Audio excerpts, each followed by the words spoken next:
તો ગ્રાફિક્સ દ્વારા પણ આપને સમજાવવું છે કે ક્યાં કેટલો વરસાદ પડવાનો છે, કયા જિલ્લાઓમાં વરસાદ પડશે, હજુ કેટલા દિવસની હવામાન વિભાગે આગાહી કરી છે। વોલ ગ્રાફિક્સ માધ્યમથી સમજાવવું છે કે આજે ક્યાં વરસાદની આગાહી કરવામાં આવી છે। આ તમામ જિલ્લા આપની સામે છે। સુરેન્દ્રનગર, રાજકોટ, મોરબી, ભાવનગર, અમરેલી, દ્વારકા અને બોટાદ આ તમામ જિલ્લાઓ એવા છે કે જ્યાં આજે વરસાદની આગાહી હવામાન વિભાગ તરફથી કરવામાં આવી છે।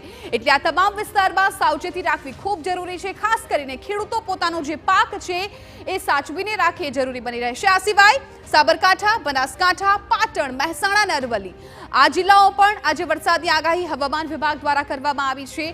ત્યારબાદ અમદાવાદ, ગાંધીનગર, ખેડા, આણંદ અને મહીસાગર આ તમામ જિલ્લામાં હવામાન વિભાગે આજે પણ વરસાદની આગાહી કરી છે।